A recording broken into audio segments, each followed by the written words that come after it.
-1, -2. Recording in progress.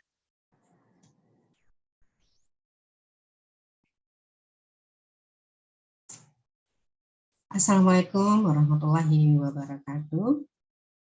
Selamat malam, mande-mande. Kemudian bapak-bapak ataupun nenek mama cadik pandai orang Minang yang mungkin kesempatan hadir pada malam ini, dan terutama kepada Ustadz kita, Ustadz Talkis Nuryanto, LCE PhD, yang alhamdulillah pada malam ini telah bersama kita. Insya Allah kita akan mendengarkan uraian dari beliau tentang pembelajaran dari kitab Imam Al-Ghazali yang berjudul Keutamaan Ilmu atau Ihya Ulumuddin dalam bahasa Arabnya. Namun sebelum kita sampai kepada acara tersebut, marilah kita buka acara ini dengan membacakan Bismillahirrahmanirrahim. Saya akan mulai dengan doa pembuka majelis. Wassalatu wassalamu ala asrafil anbiya'i wal mursalin wa ala alihi wa ashabihi ajma'in. Asyhadu an la ilaha illallah wa asyhadu anna Muhammadan abduhu wa rasuluh la nabiyya ba'da. Marilah kita sama-sama menyampaikan ucapan syukur kita kehadirat Allah Subhanahu wa taala. Hanya dengan izinnya maka pada malam ini kita diberikan kesehatan, kemudian keimanan yang tetap teguh dan kokoh, kemudian juga ilmu pengetahuan, sehingga pada saat ini kita bisa hadir bersama, siap untuk mendengarkan atau menambah ilmu dari Ustadz kita. Selawat beriring salam, marilah sama-sama kita kirimkan kepada junjungan kita Nabi besar Muhammad SAW dengan mengucapkan Allahumma sholli ala Muhammad wa ala ali Sayyidina Muhammad. Semoga nanti kita adalah orang yang termasuk mendapatkan syafaat dari beliau. Sebelum kita sampai kepada acara kita yang kita tunggu-tunggu, marilah kita awali dengan membacakan tilawah ilahi yang akan disampaikan oleh mandi kita Siti Hajir Samik Ibrahim. Kepada Mandi Siti, silakan.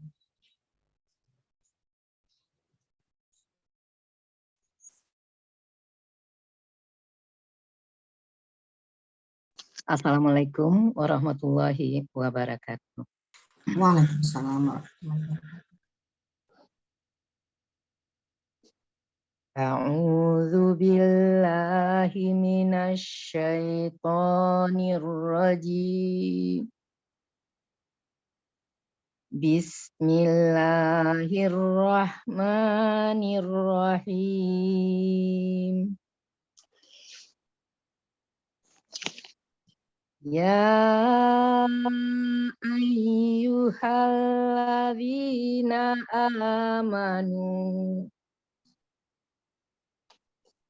Ya ayyuhalladzina amanu idza qila lakum tafassahu fil majalis idza qila lakum tafassahu fil majalisi fafsahu yafsahillahu lakum wa idza qilan syuzu fanshuzu yarfa'illah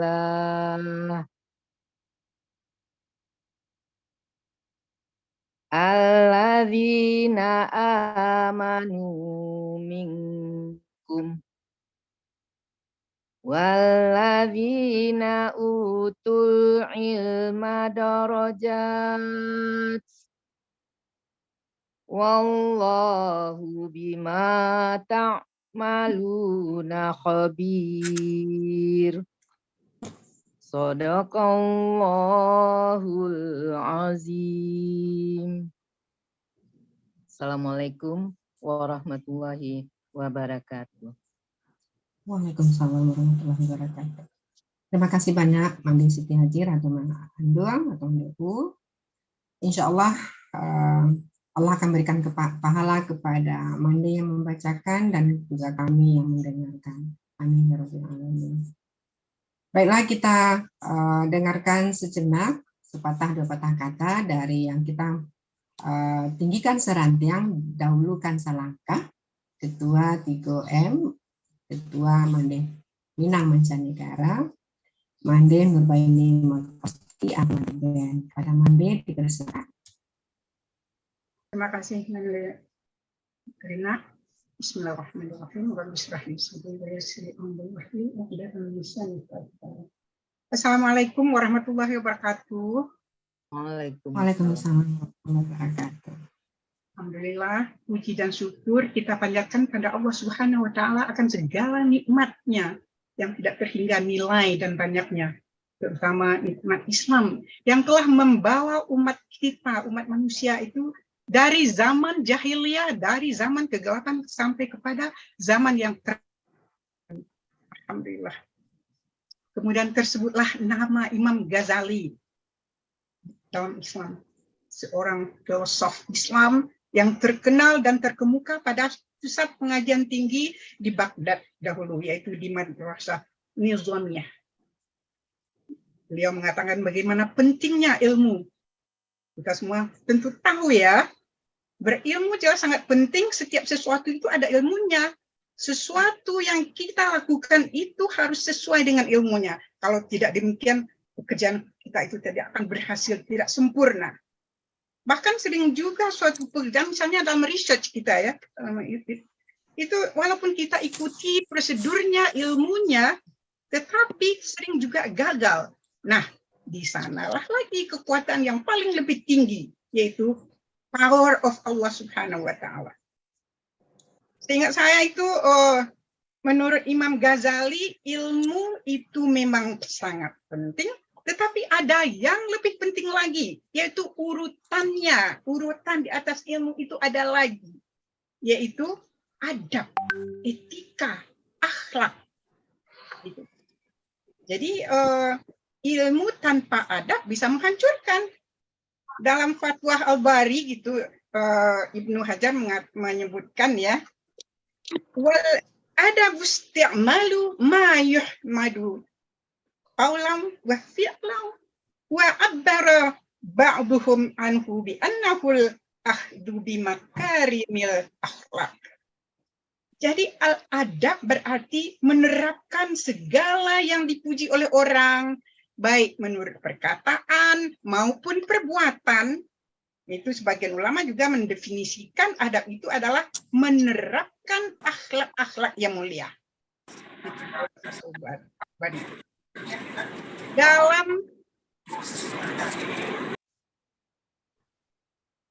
Dalam adat dan budaya Minangkabau, adab juga suatu yang diutamakan. Sikap, perilaku, atau tata cara hidup yang mencerminkan sopan santun, kehalusan budi, kebaikan, pekerti, atau berakhlak yang baik. Di sini juga lah, mandeh-mandeh para hadirin semua, peran mandeh-mandeh Minangkabau, mandeh Minang Mancanegara atau 3M, yang berusaha mempertahankan dan melestarikan adab dan adat Minangkabau yang bersendikan syariat Islam. Dimanapun berada, kita berusaha untuk melestarikan itu, menjaganya, insya Allah. Inilah tantangan kita di zaman modern ini ya. Semoga Allah menekan kita, insya Allah. Akmalul mu'minina imanan ahsanhum khuliqa.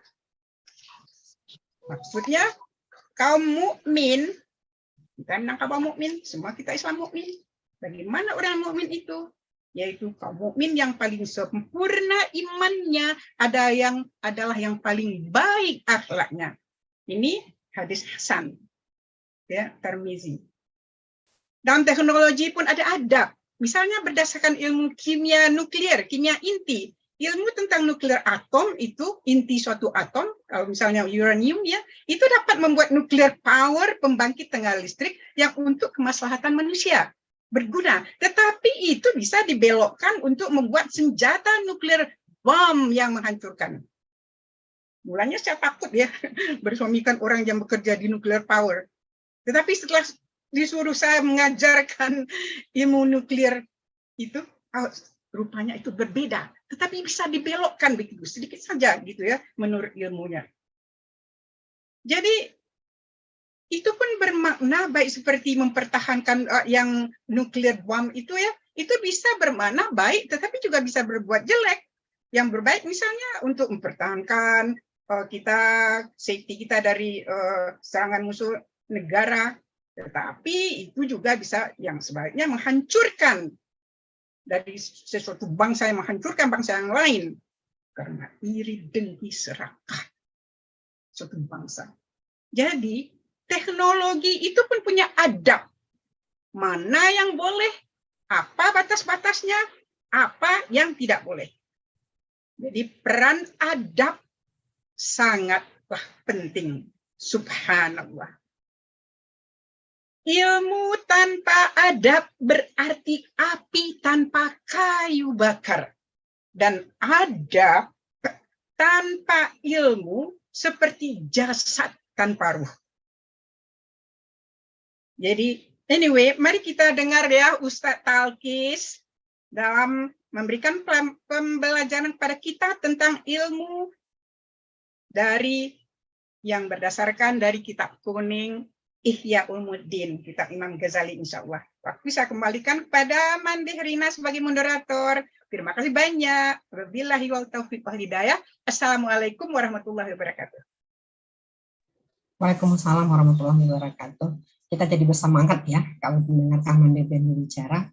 Jadi hidup suasananya dan kita jadi tidak sabar nih menunggu apa uraian dari Buya kita, ya saya panggil Buya juga sebagaimana murid-murid atau mahasiswanya Ustadz nih, seperti apa sih keutamaan ilmu itu menurut Imam Al-Ghazali. Terima kasih Mandi Ben atas dukungannya dan semangatnya juga ini.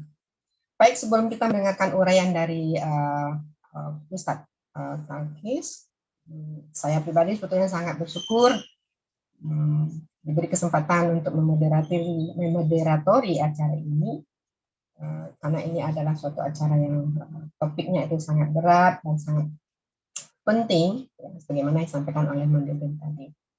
Baik, meskipun banyak di antara kita yang sudah mengenal beliau dengan baik, ada baiknya juga kita mengenal lebih jauh tentang Ustadz kita dengan kita melihat pada biodata beliau.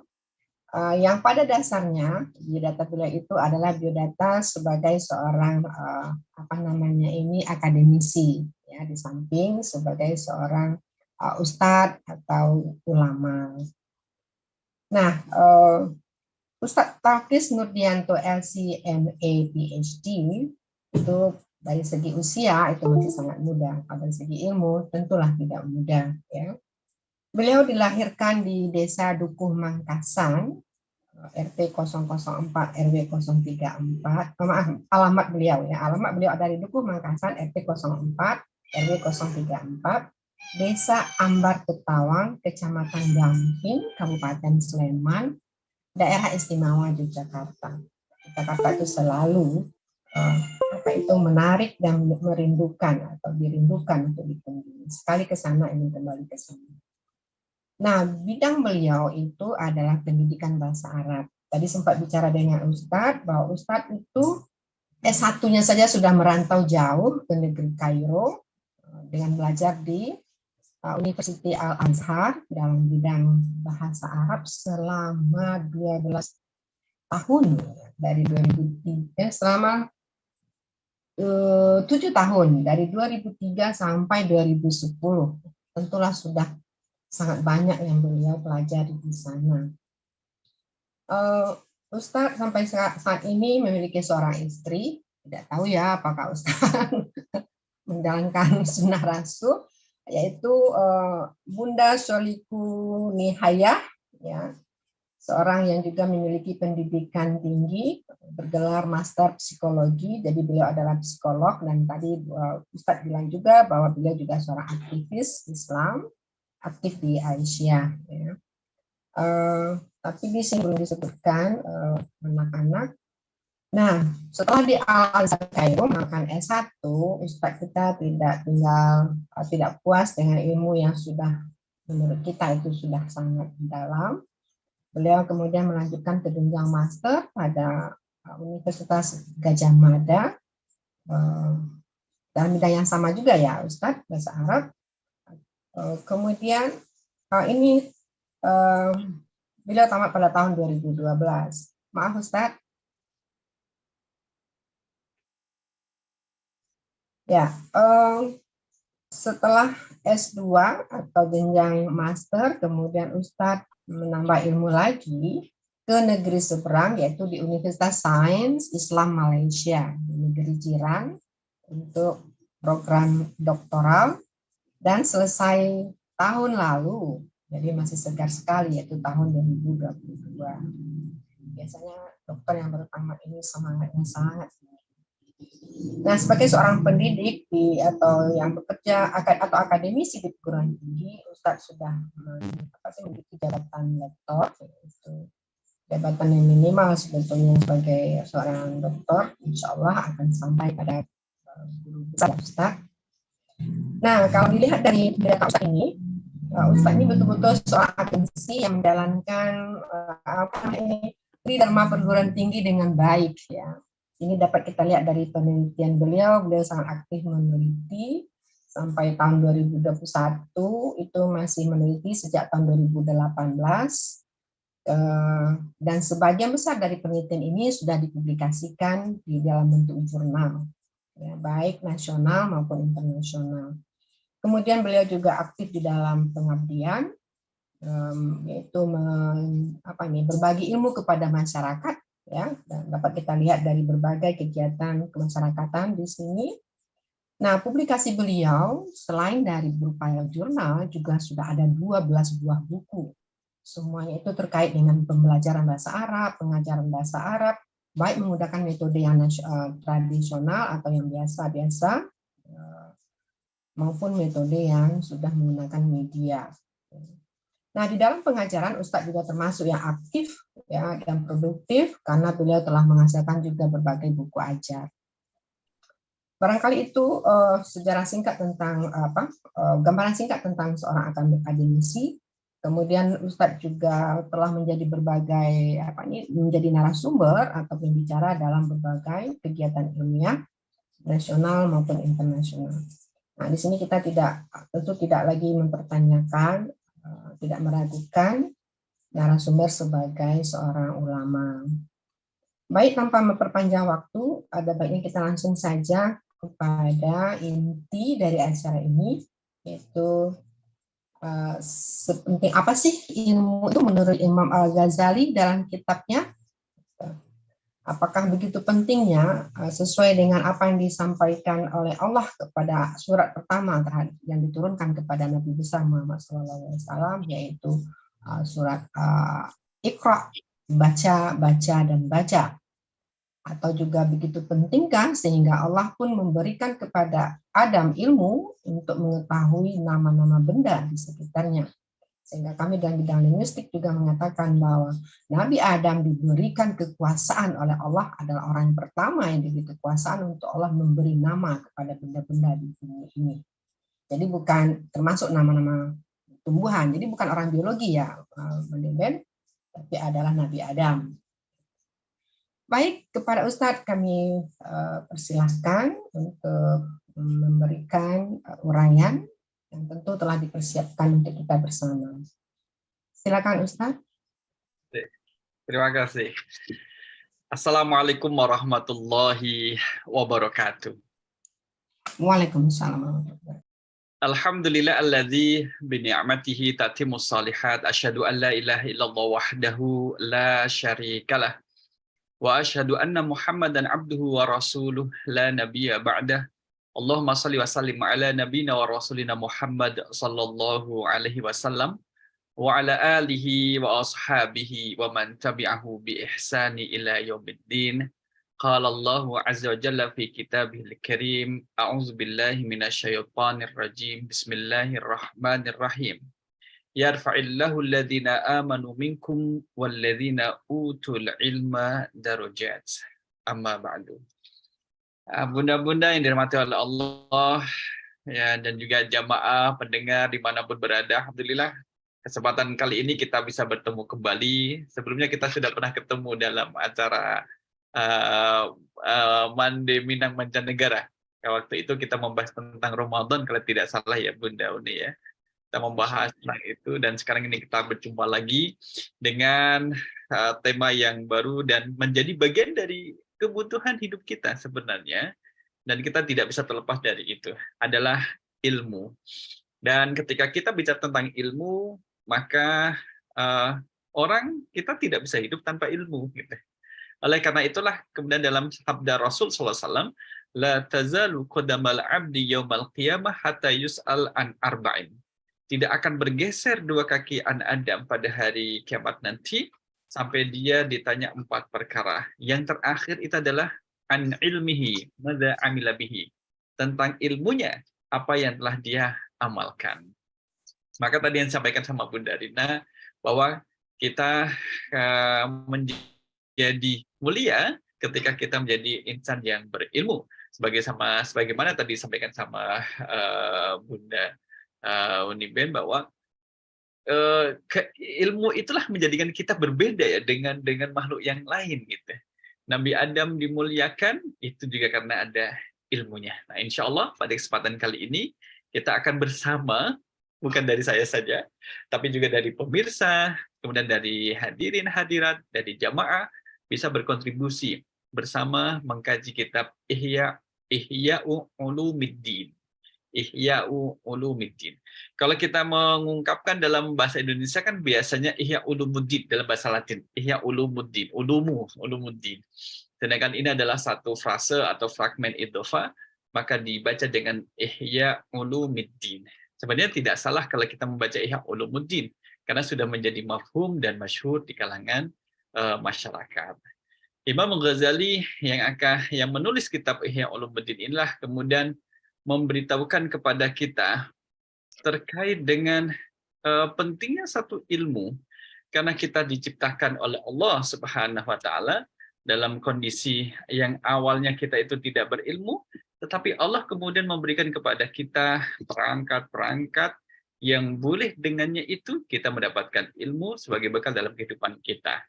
Karena diakui atau tidak, ilmu itu yang membedakan antara manusia dengan hewan. Kalau kita bicara tentang keberanian, manusia itu berani, hewan ada yang lebih berani, gitu. Kalau misalkan manusia itu memiliki sifat penyayang, hewan juga punya sifat penyayang dengan sesama hewannya, hewan yang lain. Kalau kita bilang misalkan manusia itu, apalagi selain berani, kemudian penyayang, nekat misalkan, hewan pun ada yang lebih nekat. Tetapi ketika kita bilang bahwa manusia itu berilmu, maka tidak ada hewan yang berilmu. Tidak ada hewan yang kemudian bisa sholat. Tidak ada hewan kemudian bisa melaksanakan ibadah haji. Tidak ada. Itu hanya bisa dilakukan oleh manusia. Dikarenakan ilmu yang Allah berikan kepada manusia. Nah, jamaah rahimakumullah, inilah materi nanti akan kita sampaikan kepada hadirin. Dan kalau kita lihat bahwa pada malam kali ini, kemudian kita akan mempelajari satu Kitabul Ilmi. Kitabul Ilmi. Saya ingin memperlihatkan buku yang dalam jumlah yang lebih banyak. Dalam jumlah yang lebih banyak. Kita akan lihat ini. Sudah kelihatan, ya kan? Kita akan lihat yang kelihatan yang ini. Betul. Betul Bunda ini ya? Ini adalah kalau kita lihat dari kitab awalnya, kalau kita mengkaji satu kitab, ini adalah kitabnya.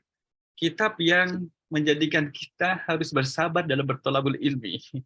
Ini satu jilid ada 800 halaman, tetapi kemudian kita sudah menyiapkan yang kita split untuk dibagikan kepada peserta sehingga nanti bisa ikut mengikuti. Karena ini juga kajian ini kemudian berseri, tidak kita selesaikan dengan dalam satu pertemuan. Akan tetapi ketika ada pertanyaan boleh disampaikan dan boleh kita bantu jawab, dan ketika tidak terjawab maka boleh kita lanjutkan pada pertemuan berikutnya. Inilah kitab Ihya Ulumuddin. Ihya Ulumuddin. Dan dalam kitab yang monumental ini seolah-olah tidak ada habis-habisnya kitab ini dikaji oleh para sivitas akademika dari berbagai aspek. Mau dikaji dari sisi tasawuf ada di dalamnya, dari sisi akidah ada di dalamnya, ibadah ada di dalamnya, akhlak ada di dalamnya, dari sisi muamalah ada di dalamnya, dari sisi ilmu hadis ada di dalamnya. Jadi ini adalah kitab yang kemudian ditulis oleh Al-Imamul Mujaddid Hujjatul Islam wal Muslimin Zainuddin Abi Hamid Muhammad bin Ahmad Al-Ghazali. Nah, kita menemukan namanya di bagian belakang Al-Ghazali ini. Jadi kalau Al-Ghazali ini berarti beliau datang dari daerah Ghazali. Daerah Ghazali. At-Tusi, daerahnya namanya daerah Tus. At-Tabarani Asy-Syafi'i, madhabnya adalah madhab Syafi'i. Madhab Syafi'i radhiyallahu anhu. Jadi beliau kalau kita lihat masa hidupnya antara tahun 450 Hijriah sampai 505 Hijriah. Bunda-bunda jamaah rahmatullah, kalau kita hitung berapa usianya? Lebih kurang 55 tahun. Ya, 55 tahun kemudian sudah melahirkan satu karya yang monumental, dan ini bukan karya satu-satunya. Masih banyak karya dari Imam Al-Ghazali. Tadi disampaikan sama Bunda Ben, kemudian disampaikan bahwa pada usia muda 34 tahun Imam Ghazali itu menjadi rektor di Universitas Nizamiyah di Baghdad. Usia 34 tahun sudah menjadi rektor. Jadi bahasa kita adalah rektor. Dan buku Ihya Ulumuddin ini adalah dibagi menjadi 4 bagian. Ada bagian pertama, seperempat pertama, seperempat kedua, seperempat ketiga, dan seperempat yang terakhir. Kalau Rubu'ul Ibadat ini adalah bagian yang pertama. Jadi buku yang tebal ini, kalau kita membacanya dengan penuh kasih sayang dalam bertolabul ilmi, maka tidak ada kata-kata bosan. Izinkan kemudian saya mau menyampaikan pembagian dari buku ini seperempat di sini. Jadi buku Ihya Ulumuddin dibagi menjadi 4 bagian. Seperempat pembahasannya berbicara tentang ibadah. Ibadah. Dan seperempat yang kedua adalah Rub'il adat kebiasaan. Wa Rub'il muhlikat. Seperempat yang lain adalah membicarakan tentang hal-hal yang merusak muhlikat. Apa sih perilaku yang merusak, menyebabkan manusia kemudian menjadi makhluk yang hina kalau dia melakukan perbuatan itu. Dan seperempat terakhir adalah Rub'ul munjiyat, hal-hal yang menyelamatkan. Dan kita insya Allah akan mengambil pada bagian seperempat yang pertama. Seperempat yang pertama inilah menjadi bekal bagi kita ketika kita berbicara terkait dengan ilmu. Maka di sini wa yashtamilu rub'ul ibadati ala asyrati kutubin. Ada 4 pembahasan penting di dalam 10 pembahasan penting dalam seperempat yang pertama. Seperempat pertama adalah tentang ibadah. Kita akan belajar tentang kitabul ilmi, tentang kitab ilmu, keutamaan ilmu, keutamaan orang yang menuntut ilmu, keutamaan orang yang mengajarkan ilmu. Semua diapresiasi oleh Allah Subhanahu wa taala. Ilmu sendiri kemudian dimuliakan. Orang yang mencari ilmu itu dimuliakan. Orang yang mau mengajarkan ilmunya pun dimuliakan. Ini luar biasa. Jadi kita akan berinteraksi dengan sesuatu yang dimuliakan oleh Allah Subhanahu wa taala. Jadi ini menjadi penting dan menjadi bekal dari kehidupan kita. Kita akan belajar juga dengan kitab Qawaidul Aqaid tentang kaidah-kaidah dalam berakidah. Kemudian kita mempelajari tentang asrar taharah. Kemudian hal-hal yang berkaitan dengan bersuci. Asrar salat, rahasia-rahasia salat, rahasia zakat, rahasia puasa, kemudian rahasia haji, bagaimana kita beradab dalam membaca Al-Quranul Karim. Kemudian kitab tentang azkar dan da'wat, bagaimana kita berzikir dan berdoa kepada Allah SWT, dan juga tentang urutan wirid serta dalam waktunya. Ini kemudian 10 pembahasan ini yang akan insya Allah kita pelajari bersama dalam kajian sebagaimana semalam kali atau waktu kali ini, dan akan terus insya Allah kita lakukan karena ini menjadi ilmu yang bermanfaat dalam kehidupan kita.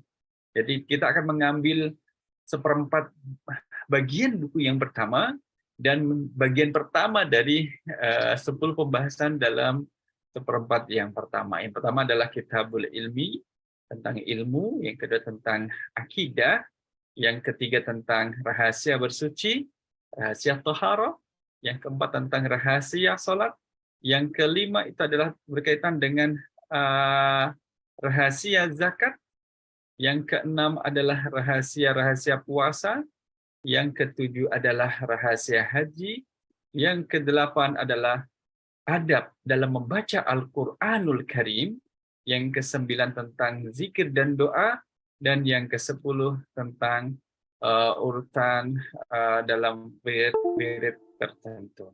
Ini 10 pembahasan yang insya Allah akan kita lalui satu persatu, tentunya dengan penuh kesabaran dan pengamalan, serta ketekunan juga. Maka salah satu Bunda Rina, tantangan orang belajar adalah bosan, B-O-S-A-N, bosan ketika belajar. Maka kalau kita lihat sebenarnya, kalau kita mau melihat jauh ke depan, ternyata kita tidak bisa mengarungi masa-masa itu kalau tidak disertai dengan ilmu. Apalagi semua mudah-mudahan kita berpikir bahwa kullu nafsin dha'iqatul maut. Setiap kita pasti akan meninggal. Ya, setiap yang bernyawa pasti akan meninggal, dan kita sadar bahwa karena kita akan meninggal, maka perlu kita siapkan perbekalannya. Dan bekal di sini adalah bekal ilmu, karena dengan bekal ilmu kita tahu mana kewajiban yang harus kita kerjakan dan mana kemudian larangan yang harus kita tinggal. Nah, saya kira ini dulu seperempat yang pertama.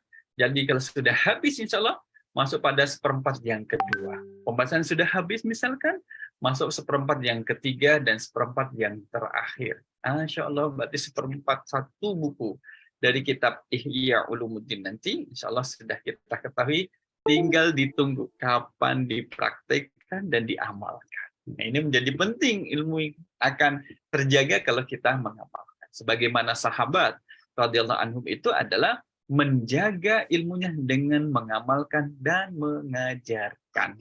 Ya, ini gambaran dari kitab Ihya Ulumuddin secara sangat ringkas. Mukadimahnya panjang. Mari kita masuk pada bagian yang pertama, Kitabul Ilmi, berkaitan tentang ilmu. Nanti ada keutamaan ilmu, kemudian bagaimana kemuliaan orang yang mencari ilmu, dan yang mengajarkan ilmu. Jamaah rahimakumullah, Kitabul Ilmi. Kitabul Ilmi, wahwal kitabul awwalu minar rub'il ibadati min kutubi Ihya Ulumuddin. Ini adalah kitab pertama dari seperempat ibadah dari kitab Ihya Ulumuddin. Nah, ini masih pengantarnya. Di sini kemudian karakteristik dari Imam Ghazali dalam menulis satu kitab adalah dimulai dengan dalil-dalil. Beliau tidak mengedepankan pendapat pribadinya. Pendapat pribadinya disimpan di belakang. Kemudian yang kita utamakan adalah ayat-ayat Al-Quran yang berkaitan dengan pembahasan. Yang kedua adalah hadis-hadis dari Rasul SAW yang berkaitan dengan pembahasan. Yang ketiga nanti baru perkataan, kalau ada perkataan pendapat sahabat akan dimasukkan. Atau kemudian pendapat daripada ulama salafun saleh akan dimasukkan. Jadi tidak mengedepankan ego. Pendapat pribadi ditaruh depan. Tidak. Ini sendiri Imam Ghazali mengajarkan kepada kita tentang adab, bagaimana kita menskala prioritaskan mana yang harus didahulukan, mana yang berada di belakangan. Dalam Kitabul Ilmi, bab ilmu ini, jamaah rahimakumullah, ada wa fihi sab'atu abwabin. Ada 7 pembahasan. Nah, ada 7 pembahasan. Jadi kita tadi bilang bahwa ini kita masuk seperempat yang pertama. Imam Ghazali Ihya Ulumuddin dibagi 4 bagian, seperempat pertama, seperempat kedua, seperempat ketiga, seperempat yang terakhir. Seperempat pertama kemudian ada 10 pembahasan ya. Dari kitabul ilmi, dan ada sholat, puasa, taharah, dan seterusnya. Nah, kitabul ilmi ini ada 7 pembahasan. Jadi sudah ada gambaran ya, dari seperempat, kemudian dibagi ada 10, dari 10 ini kemudian ada bagian lagi. Bagian pertama dari 10 itu terbagi menjadi 7 pembahasan. Al-babul awal fi fadlil ilmi wa ta'limi wa ta'allumi. Tentang keutamaan ilmu. Kemudian mempelajari dan mengajarkan. Ilmu sendiri itu adalah satu memiliki keutamaan, mempelajarinya memiliki keutamaan, mengajarkannya juga memiliki keutamaan. Nah, kemudian kalau sudah selesai ini 3 pembahasan ini, maka pada bab yang kedua dari Kitabul Ilmi tentang fi bayani fardil aini wa fardil kifayah minal ulum. Apa saja sih ilmu-ilmu yang berhukum fardu ain? Setiap kita harus memiliki ilmu tersebut, dan apa saja ilmu yang berhukum fardu kifayah. Kalau sudah ada satu orang yang kemudian mempelajari, menguasainya, maka gugurlah kewajiban itu pada orang yang lain. Kemudian juga wabayani hadil fikhi wal kalami minal ilmi min ilmi din. Penjelasan tentang batas-batas fikih dan kalam dalam ilmu agama, dan juga wabayani ilmil akhirati wa ilmi dunia. Penjelasan tentang ilmu akhirah dan juga ilmu dunia menjadi penting untuk kita pelajari sehingga memperbaiki perbekalan kita. Mudah-mudahan yang dirahmati oleh Allah. Pembahasan ketiga adalah fima ta'udduhul ammatu min ulumuddin walisa minha. Apa saja yang termasuk ilmu agama dan mana-mana yang tidak termasuk ilmu agama. Wa fihi bayanu jinsil ilmil madmumi wa qadrihi. Dijelaskan juga, Imam Ghazali menjelaskan apa yang termasuk ilmu yang tercela. Yang kemudian ilmu tercela ini setelah kita tahu harus dihindari. Bukan untuk dipelajari, dihindari karena dia tercela. Tercela itu berarti ada bahaya bagi yang mengamalkan. Oke. Kemudian yang keempat, Imam Ghazali termasuk orang yang tidak suka terhadap perilaku, suka berdebat. Orang juga berdebat-debat, dia tidak suka. Maka dalam bab keempat ini, fi afatil munazarati wa sababi ishtighalin nasi bil khilafi wal jidali. Adalah bahaya orang yang berdebat. Apalagi kalau perdebatannya bukan mencari kebenaran, melainkan menunjukkan saya yang paling benar. Jawaban saya yang benar, kamu yang salah. Kamu itu tidak tahu, saya yang tahu. Saya yang pintar, kamu tidak pintar. Itu bahaya. Gitu. Dan sebab ketika manusia disibukkan dengan perdebatan, itu ada bahayanya. Maka dijelaskan oleh Imam Ghazali, ini loh bahayanya. Oleh karena itu, setelah tahu bahaya, harus dihindari dan wajib dihindari. Bab yang kelima, tadi disampaikan Bunda Unibden bahwa orang yang kemudian berilmu tidak cukup dengan ilmunya, harus ada adab. Adab di atas ilmu. Iya, ilmu berasaskan adab. Jadi ketika orang beradab itu kemudian bagaimana dia harus beretika di depan gurunya. Bagaimana adab seorang santri, murid, dan adab seorang guru yang mengajarkan ilmu kepada muridnya. Itu dibahas pada bab yang kelima, fi adabil muallimi wal muta'allimi. Adab guru dan juga santri atau muridnya.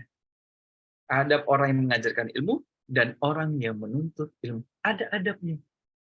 Bagaimana ilmu itu diambil tanpa adab? Akan ada kekerasan. Akan ada ketidakberkahan dari ilmu tersebut. Tidak berkah. Karena dia mengambilnya dengan cara yang tidak baik. Maka perhatikanlah adab-adabnya.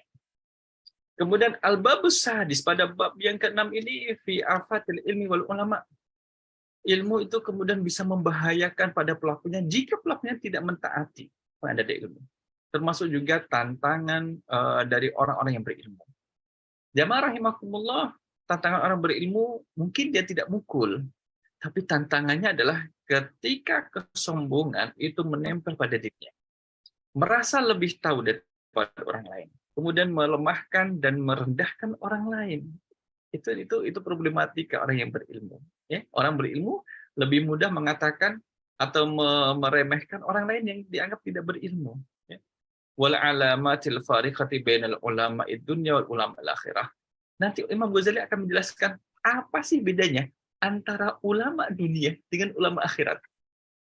Apa standarisasi seorang ulama dikatakan ulama dunia atau dia dikatakan sebagai ulama akhirat? Ya kan? Al-babus sabi, pada bagian terakhir nanti akan berbicara tentang fil akli, akal dan keutamaannya dan bagian-bagiannya dan hadis-hadis Rasul yang berkaitan dengan akal. Masya Allah. Ini baru bagian yang pertama. Sudah menjadi sub-sub pembahasan. Coba kalau misalkan Bunda Rina mau mengulang S3-nya lagi, mengkaji ini, Masya Allah. Di dalam ada bagian lagi. Ibarat ada banyak rumah, dalam satu rumah ada kamar. Kita masuk kamarnya, ada bagian lagi. Masuk bagian itu masih ada bagian lagi. Begitu luas ilmu dari ulama-ulama kita terdahulu. Nah, inilah masuk al-babul awal. Al-babul awal pembahasan yang pertama. Fi fadlil ilmi wa ta'limi wa ta'allumi wa syawahiduhu minan naqli wal akli. Bunda-bunda kalau melihat tulisan kayak gini, tidak usah bingung. Disenyumin saja. Sudah pernah lihat gitu. Kalau ditanya sama putra-putranya, Bunda bisa baca. Insya Allah, Allahu a'lam. Itu kan menenangkan sang putra itu. Jawabnya aja sudah dengan bahasa Arab. Fi fadlil ilmi, keutamaan ilmu.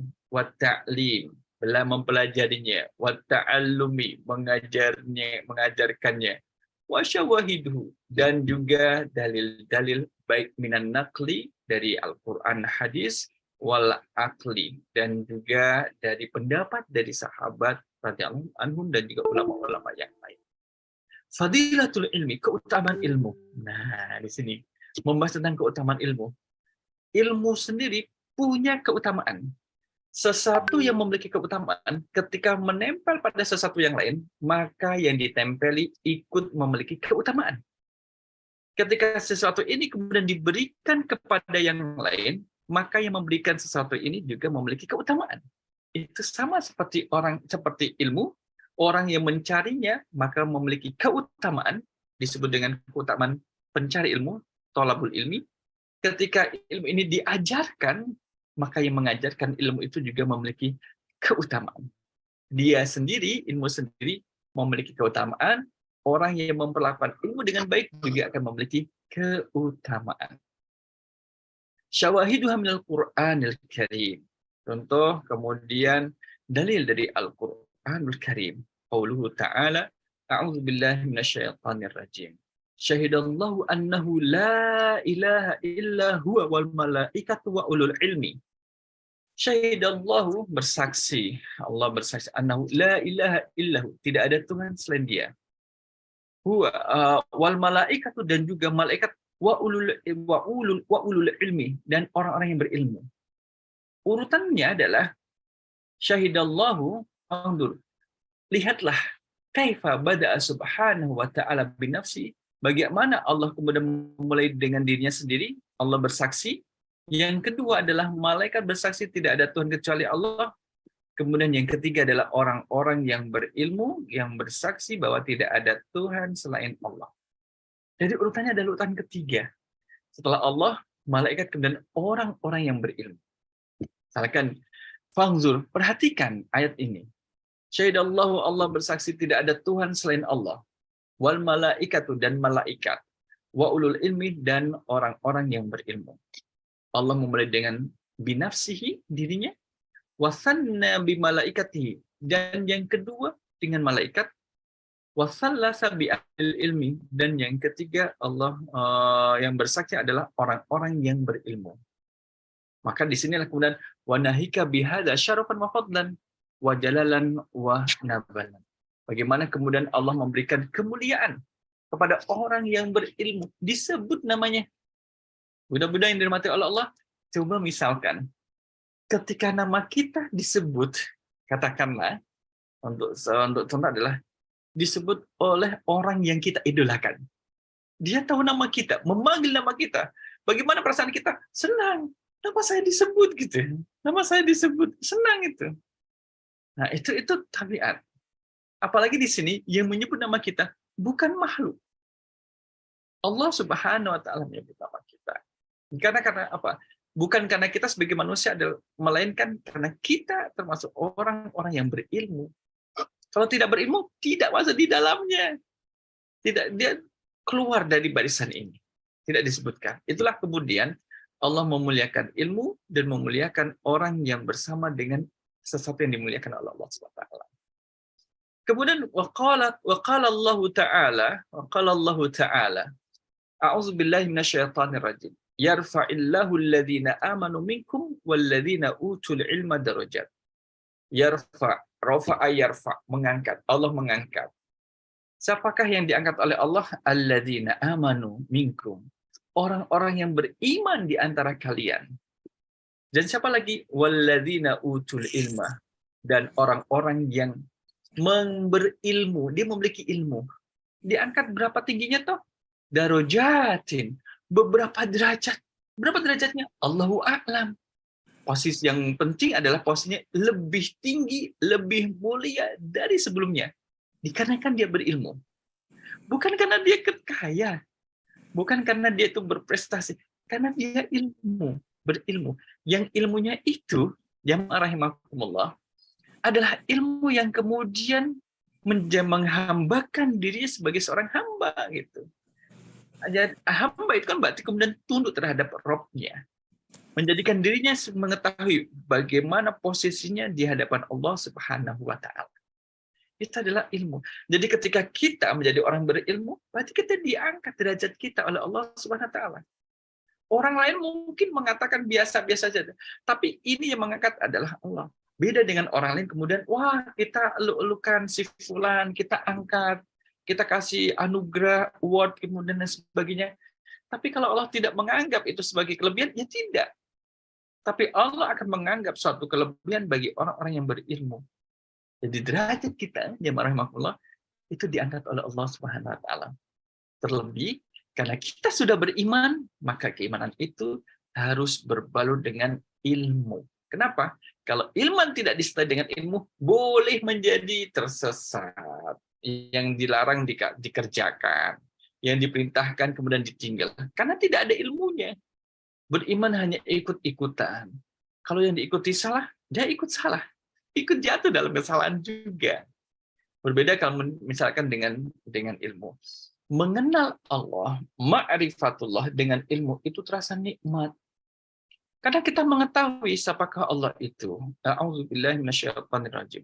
Qul huwallahu ahad. Allahu samad. Lam yalid wa lam yulad wa lam yakul lahu kufuwan ahad. Ya kan? Ketika kita membaca Al-Ikhlas, suratul Ikhlas, kemudian surat itu dari awal surah sampai akhir surah, dari ayat pertama sampai ayat terakhir dalam surah Al-Ikhlas, itu berbicara tentang Allah Subhanahu wa taala.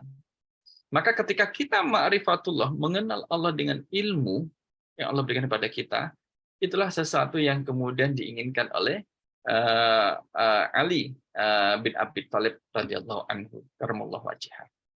Jadi Allah mengangkat derajat orang-orang yang berilmu. Ingin diangkat derajatnya oleh Allah? Mari teruslah menjadi pembelajar yang baik. Karena kita menjadi pembelajar yang baik, tidak cukup dengan ilmu yang kemudian kita miliki. Kita masih butuh dengan ilmu-ilmu lain yang ada di luar sana yang belum kita ketahui.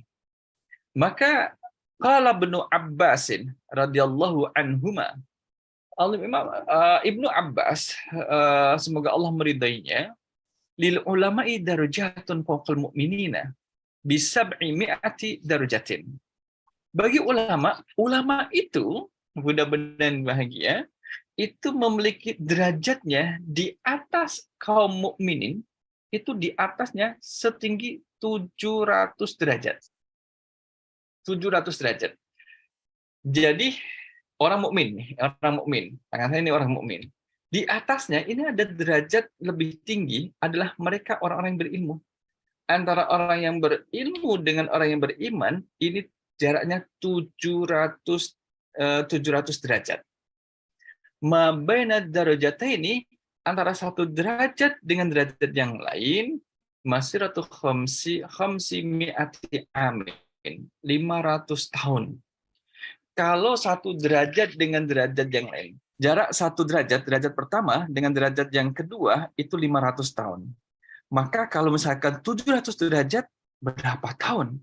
500 kali 700 derajat. 350.000 tahun. Jarak perjalanan saking tingginya. Menunjukkan betapa tinggi derajat orang yang berilmu. Tentunya tidak hanya sekedar berilmu, tapi kemudian ilmu ini adalah ilmu yang baik, yang nanti akan disampaikan pada pertemuan-pertemuan berikutnya. Qala Allah Ta'ala, Allah berfirman, A'udzubillahi minasyaitonirrajim. Qul hal yastawil ladzina ya'lamuna wal ladzina la ya'lamun? Qul, katakanlah Muhammad, hal yastawi, apakah sama alladzina ya'lamun, antara orang-orang yang berilmu, wal ladzina la ya'lamun, dan orang yang tidak berilmu? Ayat ini tidak menuntut jawaban. Kita dulu menjawab sendiri-sendiri. Sama tidak antara orang berilmu dan yang tidak berilmu? Jelas tidak sama. Jadi tidak bisa disamakan antara orang berilmu dengan orang yang tidak berilmu.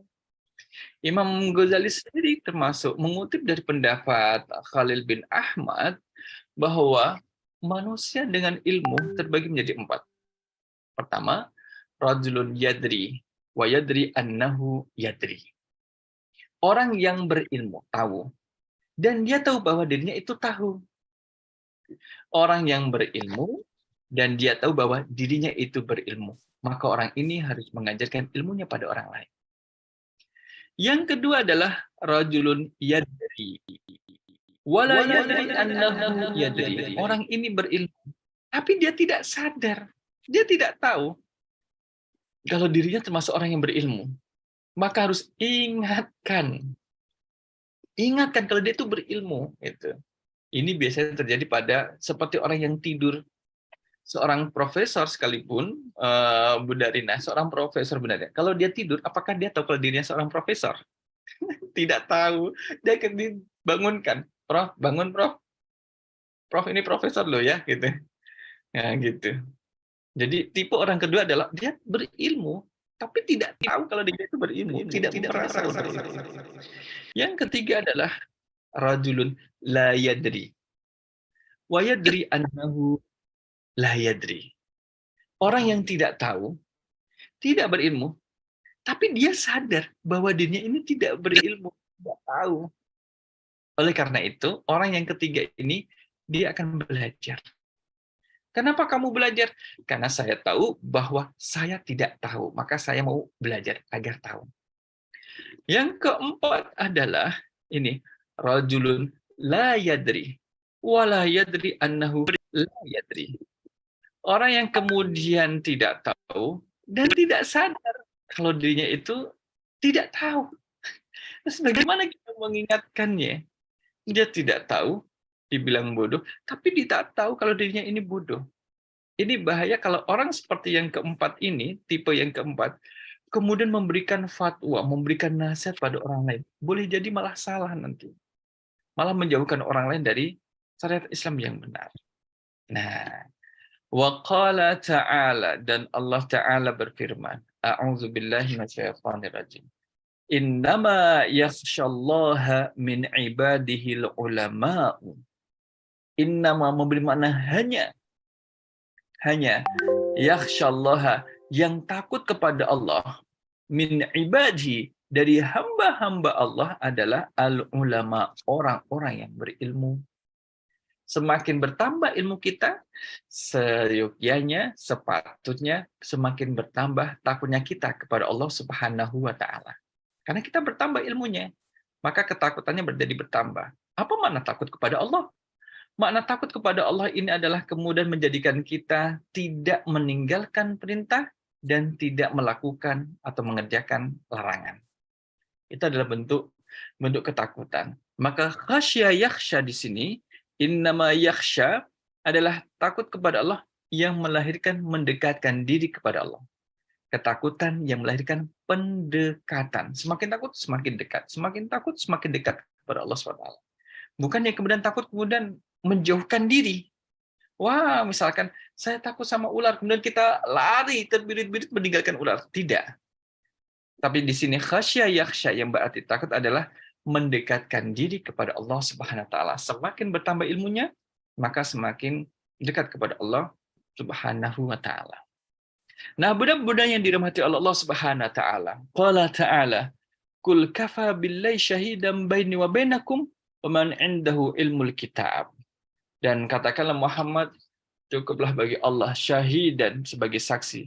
Baini wa bainakum, antara aku dan juga kalian. Wa man indahu, dan orang-orang berada di sisinya. Ilmul kitab, yang mengetahui Alkitab. Jadi orang yang kemudian memiliki pengetahuan tentang Alkitab itu juga dimuliakan oleh Allah Subhanahu wa taala. Disanjung-sanjung dan juga disebut-sebut namanya oleh Allah Subhanahu wa taala.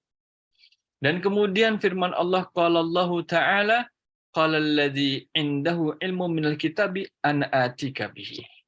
Dan katakanlah alladzi, orang yang indahu pada sisinya ada ilmu minal kitabi an atika bihi. Aku datangkan dia kepada. Nah, ini menjadi tanbihan ala annahu iqtadar alaihi biquwwatil ilmi. Maka orang yang kemudian berilmu, orang yang berilmu pada zaman Nabi Sulaiman itu bisa mendatangkan istananya Ratu Balqis dengan waktu yang cepat, singkat, dan ada di hadapan Nabi Sulaiman. Istananya itu istana seisinya. Gitu. Istana dan juga isinya, di dalamnya ada Ratu Bilqis. Yang bisa melakukan itu siapa? Adalah orang yang pada dirinya ada ilmu minal kitab, ada ilmu dari Alkitab. Jadi memiliki kekuatan, ya kan? Memiliki kekuatan. Wa qala ta'ala, wa qala alladzina utul ilma wailakum sawabullahi khair. Orang yang kemudian berilmu, Allah siapkan pahala yang baik bagi dirinya. Bayyana anna idzama qadril akhirati yu'lamu bil ilmi. Orang bisa mengetahui keagungan, kemuliaan, kemudian kemuliaan akhirat kalau dia punya ilmunya. Orang kalau tidak punya ilmunya, diajak ngomong tentang akhirat, nggak nyambung. Karena dia tidak punya ilmu tentang itu. Misalkan diajak ngomong tentang surga. Surga biasa. Karena dia tidak punya ilmunya. Tapi ketika dia memiliki ilmu, membaca ayat-ayat berkaitan dengan surga, hadis-hadis Rasul SAW berkaitan dengan surga, dia akan paham, akan memandang bahwa wal akhiratu khairu wa abqa. Akhirat itu lebih baik, khairun wa abqa, dan lebih kekal daripada dunia. Akhirat itu lebih kekal daripada dunia yang kemudian akan hancur pada waktunya nantinya. Ya, inilah orang yang tidak punya ilmu tidak akan paham, tidak akan sampai pikirannya pada urusan ukhrawi. Yang dipikir adalah dunia. Jadi semakin kita mempelajari ilmu agama Islam, semakin mantap persiapan dan perbekalan kita menyambut dunia akhirat. Wa qala ta'ala, wa tilkal amsalu nadribuha linnas wa ma ya'qiluha illal alimun. Allah membuat permisalan-permisalan agar itu kemudian diketahui oleh manusia. Tetapi yang bisa mengetahui, memahami permisalan yang Allah buat di dunia ini adalah orang-orang yang berilmu. Yang tidak berilmu nggak paham. Budak-budak pernah lihat satu binatang yang namanya nyamuk. Ya kan? Bunda Dina pernah melihat nyamuk. Nyamuk itu, nyamuk betina, berapa kakinya? Nyamuk betina. Berapa Bunda Dina? Berapa sayapnya gitu. Ya kan? Berapa sayapnya. Tetapi kemudian kita menjadi tahu, orang yang berilmu, dia akan mencari tahu pada nyamuk yang betina itu memiliki 6 buah pisau pada mulutnya. masing-masing pisau memiliki fungsi yang berbeda-beda. Dan nyamuk betina itu memiliki 48 gigi. Jadi kalau misalkan saya digigit nyamuk, betul, dia punya gigi, digigit dengan giginya gitu. Wah, saya ditusuk nyamuk, itu bukan ditusuk, tapi pisaunya itulah yang kemudian melukai manusia. Pada seekor nyamuk betina, dia memiliki cairan yang kemudian disebut dengan cairan anestesi. Sehingga ketika nyamuk itu menggigit atau menusuk manusia, korbannya tidak merasakan sakit. Tidak merasakan sakit. Kenapa? Karena obat anestesi sedang bekerja. Dan itu pada nyamuk.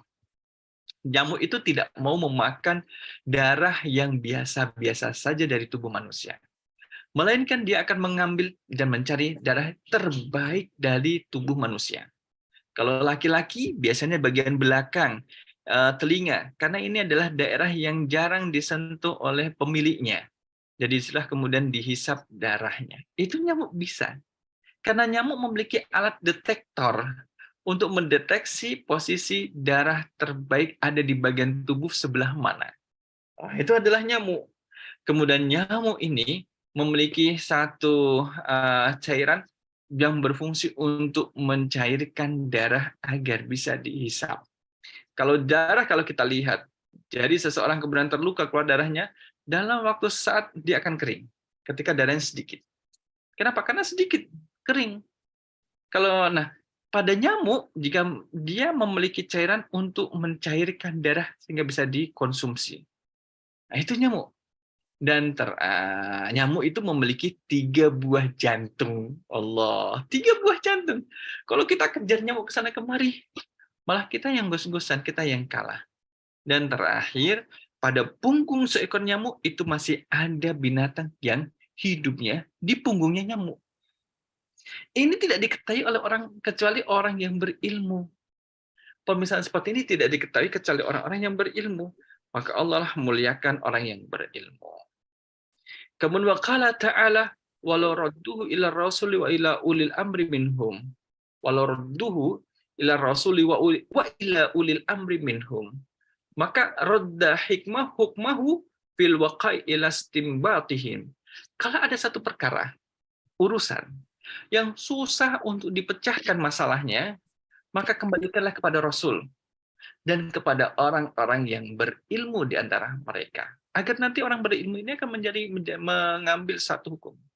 Misal, dalam kehidupan Khalifah Al-Mansur, ada seorang suami mengatakan pada istrinya, "Wahai istriku, kalau malam ini kamu tidak lebih cantik dari bulan purnama, saya cerai." Malam itu, yang namanya bulan purnama, dilihat dari bumi, kelihatan cantik, bulat, dan terang. Tidak ada awan yang menutupi dan menghalangi pandangan manusia pada bulan purnama tersebut.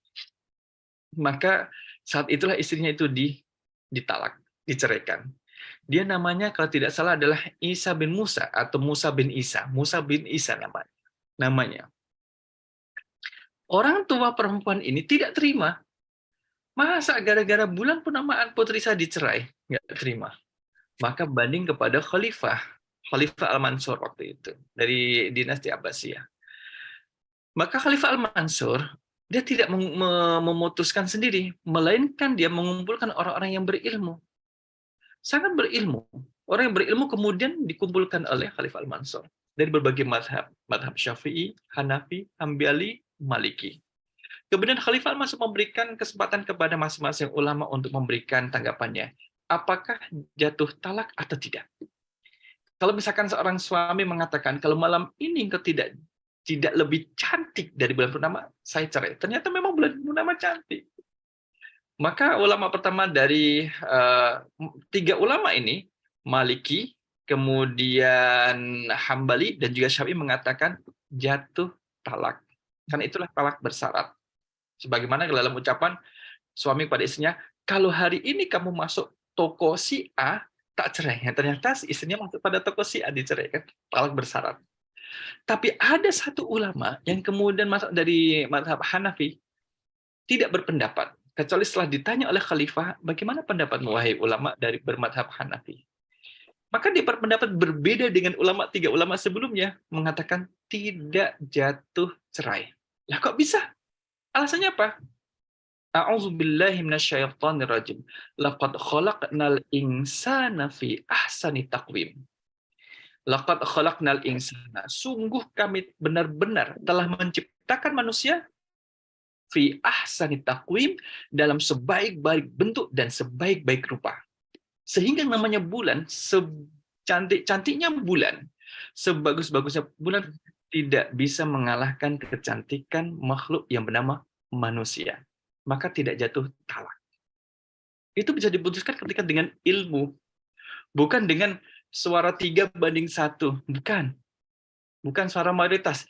Tapi benar tetap benar meskipun suaranya adalah minoritas. Nah, inilah kembalikan urusan kepada mereka yang berilmu.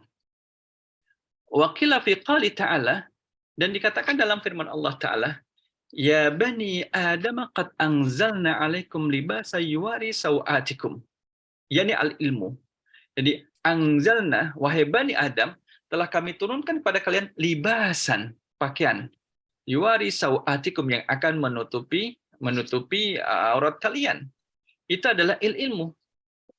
Jadi itu adalah ilmu. Libasin itu adalah ilmu. Dengan ilmu kemudian orang memiliki rasa malu. Kalau orang merasa malu, dia akan mencari solusi bagaimana supaya tidak malu. Malunya dari mana? Auratnya kelihatan, berarti harus ditutup. Tutupnya dengan apa? Cari daun yang kecil. Mana mungkin bisa menutup? Cari daun yang besar. Daun besar ternyata kering, kemudian mengecil, nggak bisa dipakai terus-menerus. Kemudian otak akan berpikir, terus berpikir. Temulah kita sekarang ini yang disebut dengan pakaian. Nah, pakaian ini termasuk hasil kemudian dari pengembangan ilmu pengetahuan, dan ilmu bersumber dari Allah Subhanahu wa Ta'ala, bukan atas kecerdasan kita saja. Akal kita hanya menjadi fasilitator, mediator. Ilmunya itu adalah bersumber dari Allah Subhanahu wa Ta'ala. Ya. Wa qala ta'ala laqad ji'nahum bikitabin fassalnahu ala ilmin. Lagi-lagi ilmu di sini disebutkan.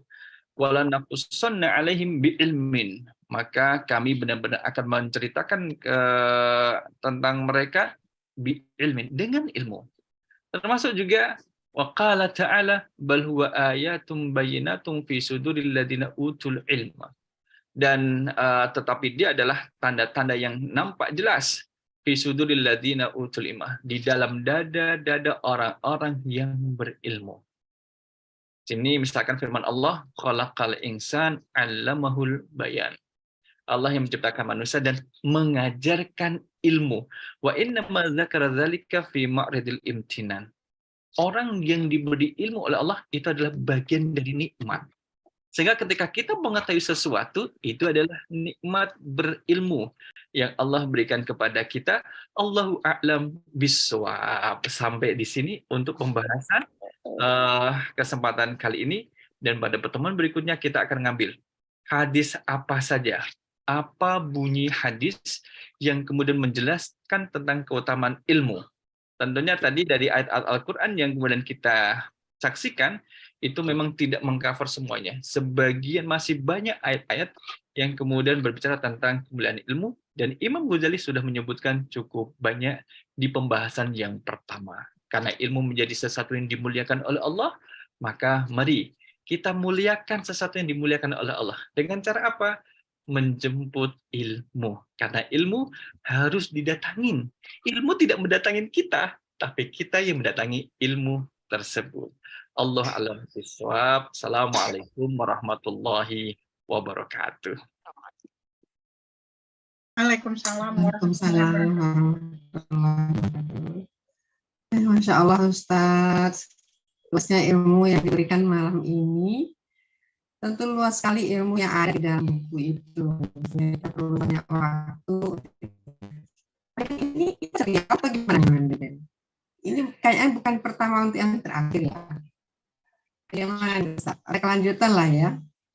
Insya Allah ya. Ya. Ya Ustaz ya, Allah. kita Insya Allah ada lanjutan. Terus akan kita lanjutkan insya Allah secara rutin. Ya Allah, alhamdulillah Ustaz. Saya tidak tahu berkomentar tentang bagaimana, tetapi yang pasti pertama-tama merasa alhamdulillah rasanya termasuk orang yang bersyukur karena ada memiliki ilmu. Tapi kemudian bertanya, loh ilmu saya ini betul ilmu yang dipilih Allah atau tidak gitu. Dulu saya bertanya, kenapa saya belajar bahasa Inggris? Apa sih intinya ini kifayah apa doain gitu. Kemudian saya juga bertanya nih, ada ilmu bahkan, ada ilmu biologi, ada ekonomi. Itu termasuk kategori ilmu yang mana nanti tuh Ustaz? Silakan Mandi, kalau ada pertanyaan, mari kita pergunakan kesempatan ini sebaik mungkin. Kita ada dalam bersama orang yang memiliki ilmu yang luas, insya Allah menjadi ibadah bagi beliau dan menambah keutamaan beliau sebagai orang yang berilmu. Silakan Mandi, ada yang bertanya, komentar, mungkin curhat juga. Karena kita nggak berilmu, nggak tahu apa yang iya. Ini saya hampir melina air matanya Mandi. Allah harus tentang bagaimana ilmu pentingnya. Sekarang kita mungkin tidak merasa sepenting apa yang disampaikan Ustaz sekarang ini. Belum lagi adab kita ya. Mungkin kadang kita kurang merasa juga ya kita seperti orang serba tahu. Apalagi di depan mahasiswa, alah kamu baru kemarin ini udah pandai membantah gitu ya.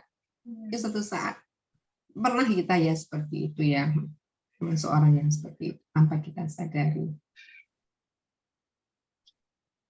Dan Andung, Mandepit di Florida. Speechless ya. Unmute Mandepit. Mengecek surang saja awak terpana je pengajian Ustaz. Silakan mande-mande yang lain bertanya. Atau kalau misalkan ada pertanyaan di kemudian waktu teringat dari yang disampaikan baru, oh ya, ingin bertanya, kirim di satu grup Mandemina Mancanegara, boleh nanti disampaikan kepada saya, kemudian kita kaji bersama di pertemuan berikut. Sehingga nanti kita interaktif. Iya, mungkin sambil menunggu yang lain nih, Mande. Bertanya nih, Untuk menghemat waktu, mungkin saya bisa bertanya. Untuk menghemat waktu. Iya, Mande, angkat tangan. Bismillahirrahmanirrahim, Ustaz. Nah, ini di awal ceramah tadi, memberikan ilmu tadi, ada yang menarik bagi saya. Imam Ghazali tidak suka berdebat. Nah, ini zaman sekarang ini di USA anak-anak SMA udah dilatih untuk berdebat. Nah, jadi ini berlawanan dengan pengajian kita di Islam ya. Maksudnya di sini ada grup di sekolah-sekolah high school, ada UN group, speech group, debate group. Nah, itu untuk dilatih leadership kalau mereka ada bakat ya, tetapi dengan yang baik, bukan sampai bertinju-tinjuan dengan secara maju. Nah, saya ingin lebih mengerti Imam Ghazali sampai di mana beliau tidak mau berdebat. Kadang-kadang ada sesuatu masalah yang harus diselesaikan atau berpendapat lain dengan imam yang lain. Bagaimana kira-kira? Karena ilmu saya dengan ini minim sekali. Bagaimana almarhum pemimpin Islam ini mempertahankan pendapat mereka dan mencari jalan tengah mana yang akan dipakai, apa yang akan disampaikan ke umat. Terima kasih.